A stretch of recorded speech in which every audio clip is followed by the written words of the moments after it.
We have arrived at the All-Star break, so it is time to go over the stats, how the teams are looking at the All-Star break, possibly take a look at some of our options at the trade deadline, and everything else I feel like I should mention. So let's start things off, as always, with the standings. In the National League East, the Nationals are leading that division, while the Phillies and Mets are still in it, but they are a little bit behind the Nats in the actual division, more so in it in the wild card.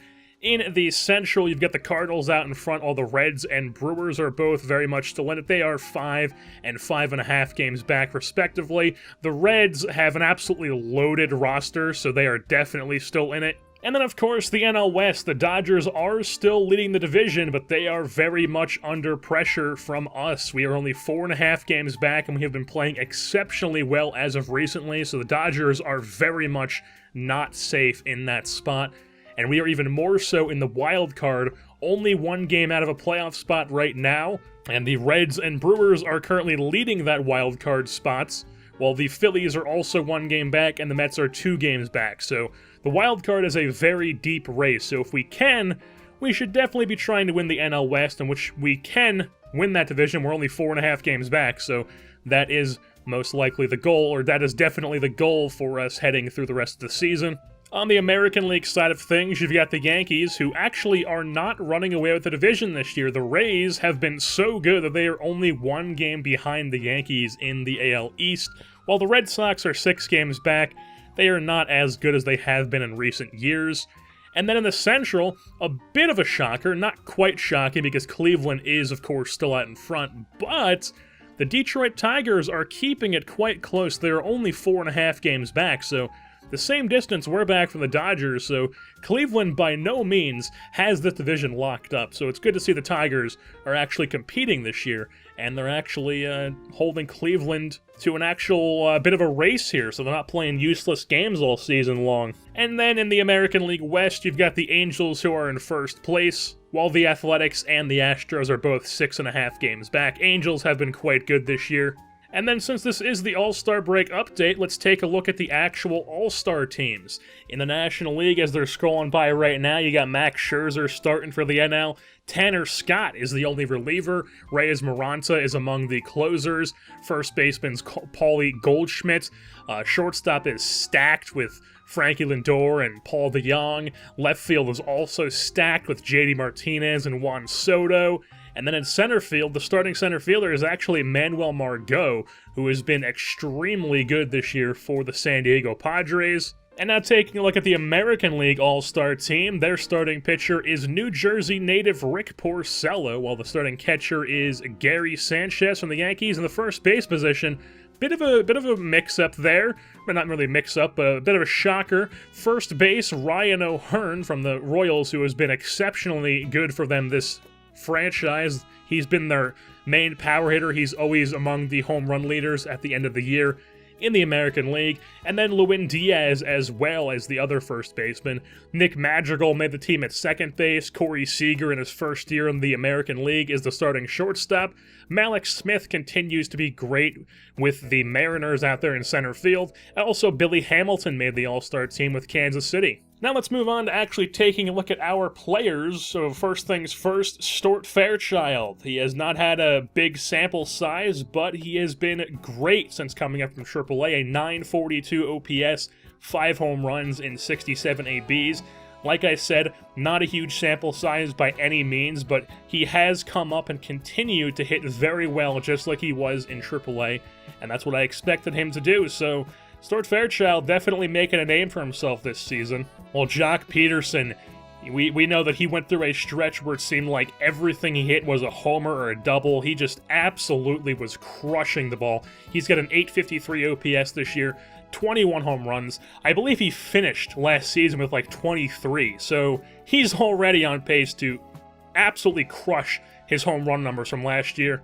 He is on the last year of his deal, so if he keeps hitting like this, we do have to consider giving him another contract. But the thing is, he's going to be 30 next year. Not that big of a deal. Players don't start regressing when they're 30. They have to be much older than that. But the main thing is that he wants to be a star, and generally players who want to be stars want quite a bit of money. So if he's asking for a ton of money, I'm not going to be able to give him that because he's a platoon player. He plays against right-handers because he can't hit lefties at all. So I'm not going to give him a star contract just because he wants one. But like I said, if he continues hitting like he's been hitting, then we are definitely going to have to consider giving him a contract. While Justin Turner has also been very solid in his first year with the Giants. He has an 823 OPS and 10 home runs at the break, while Gilberto Fuentes has actually gotten his OPS above 800 since becoming a starter versus right-handed pitching.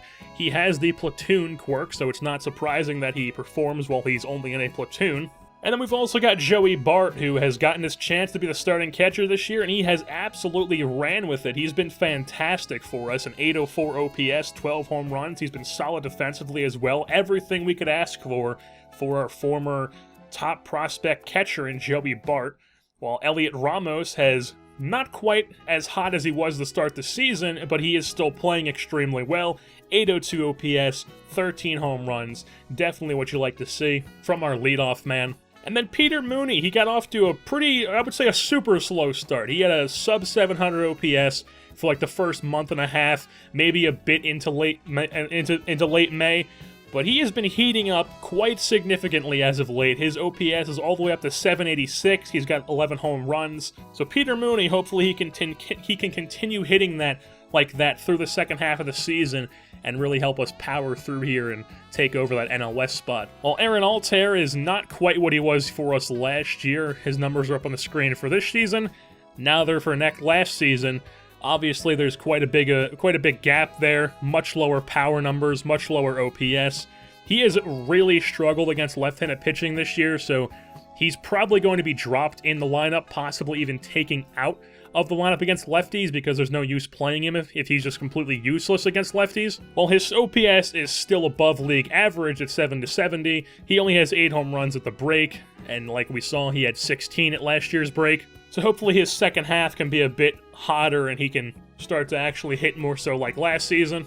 While Javi Baez had a less than ideal first half of the season with us, only a 765 OPS at the deadline, he has hit 19 home runs, so his power numbers are definitely there. But the OPS, not where you want to see it. Also, his OBP has been extremely bad. You never, ever, ever, ever, ever want to see an OBP below 300, and his is 289. He's performing like that one year that Rougned Odor took off for the Rangers, and everyone was like, this guy's sick! And then anybody who was smart looked at his numbers and was like, he has a 290 OBP, why do you think he's sick? Obviously, Javi Baez is not the biggest get-on-base sort of guy, but I would expect an OBP higher than sub 300.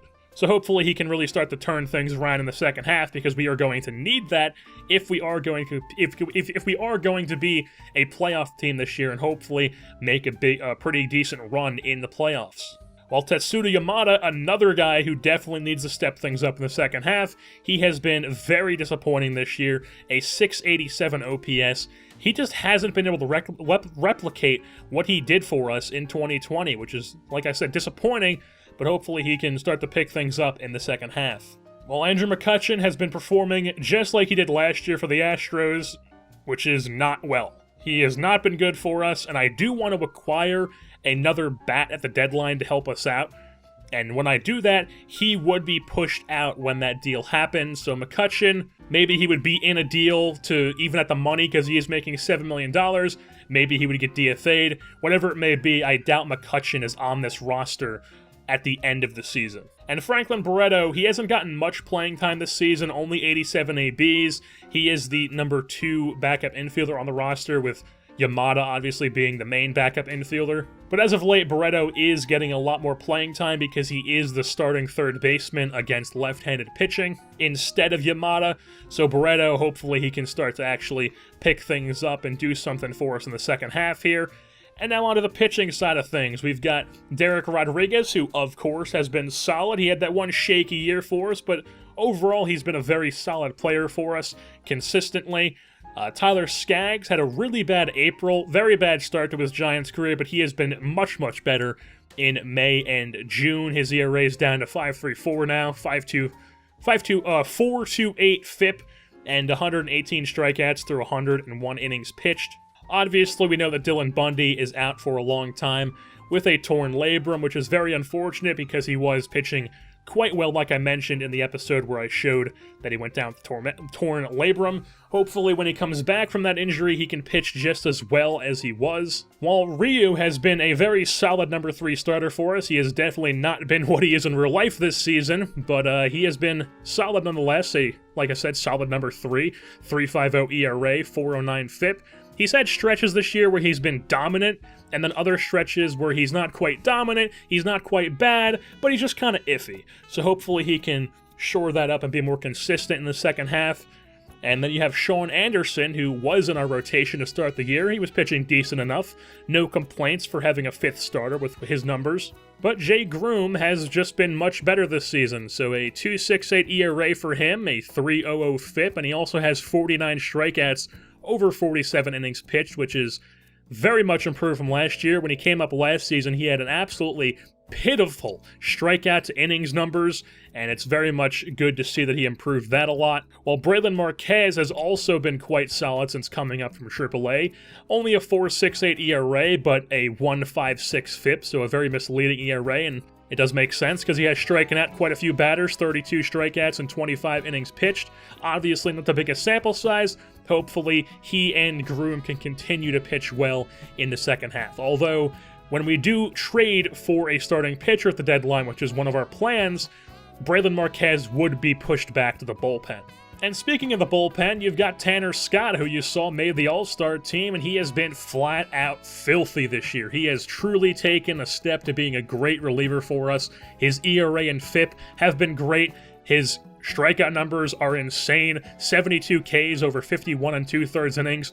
Also, we've got TJ Trejo, as expected, has also been filthy, and he also has taken that next step to being a very solid reliever. His ERA and FIP numbers have dropped significantly from last season, and he still has 73 strikeouts over 50 2/3 innings. So Trejo and Scott, very filthy duo in those mid-relief innings as a righty and a lefty. And then Raisel Iglesias, he's come into our team, and he has been just what we needed in that bullpen. He has been shut down this season in that 8th inning role. Obviously not just used in the 8th inning. He comes in spots where you just need a big-time reliever to come in and shut things down, and he has definitely taken off some of the slack of Maranta, who I feel like has been much better this season. He's still been flat-out filthy, 61 strikeouts and 37 2/3 innings pitch, which is hilarious strikeout numbers. And his ERA and FIP numbers have also been improved, while he's been one of the best closers in the big leagues this season. We've also got Jason Tutman, who has been called up from AAA, and he's been solid since coming up. He's going to be a key reliever for us long-term, so definitely Jason Tutman is a guy to keep your eye on, because he is a guy who, like I said, is going to be with us for quite a long time, and he's going to be a solid reliever for us. The bullpen, definitely not a weak spot anymore. We have a filthy bullpen, and a lot of these guys are under team control for quite a long time, so filthy bullpen is not going anywhere.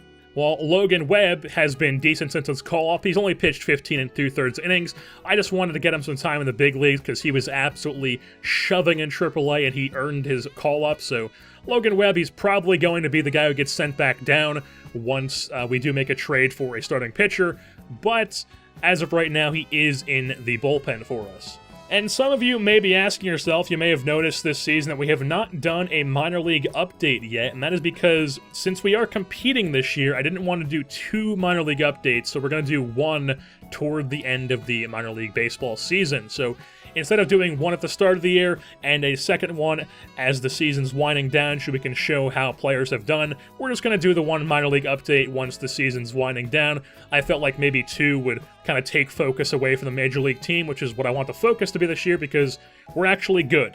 But a little tiny minor league update on 2 players. The first one being Mark Strange has been fantastic this year in AAA, an 8.69 OPS, 12 home runs, 14 steals. He's even hit well against lefties as a left-handed bat, so he's gotten a ratings boost against left-handed pitching. And he could be an option to replace McCutchen for us on the big league roster whenever he does get replaced. And then, of course, there's also Lorenzo Ordonez, who is also an option to replace McCutchen.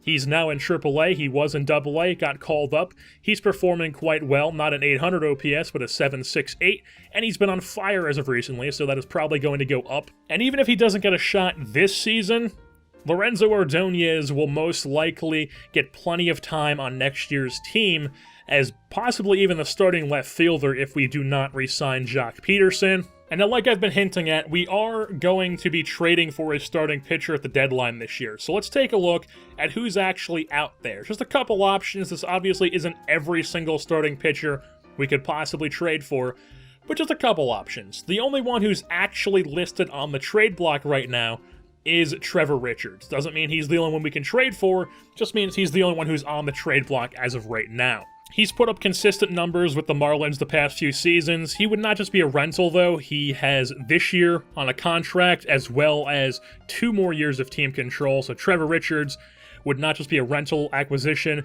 and his overall is currently much higher. I think he's an 86 overall, but he's actually like an 83, because his morale is so much higher because he is the number 1 guy in Miami, which obviously he would not be the number 1 guy in our rotation. There's also Caleb Smith, his teammate, who also has had a pretty decent past 2 seasons. This year he's got a bit of a misleading ERA, not to be not too out of the ordinary, because he does play for the Marlins, so they don't exactly have the greatest team behind him. And he also would not just be a rental, just for not as long as Richards. He has this year plus 1 more year of team control. And then the 2 other options I want to take a look at, these guys are also teammates. There's Joe Musgrove of the Pirates. He has very solid ratings, but very bad numbers, and I don't really want to trade for a guy who has been bad this season when we're looking to push for a long playoff run. So Joe Musgrove, he is available as a rental, but I don't think he would be a top option for us. Trevor Williams, also in that same vein. His teammate, same deal.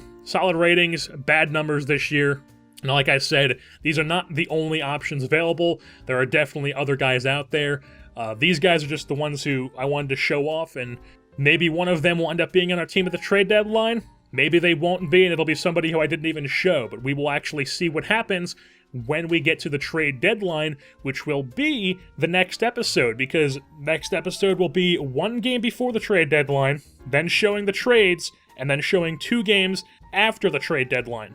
So with that being said, that is going to wrap things up here for this edition of the San Francisco Giants franchise. I've been your host, Jerseyborn, and I am saying, it is sunflower seed season, boys!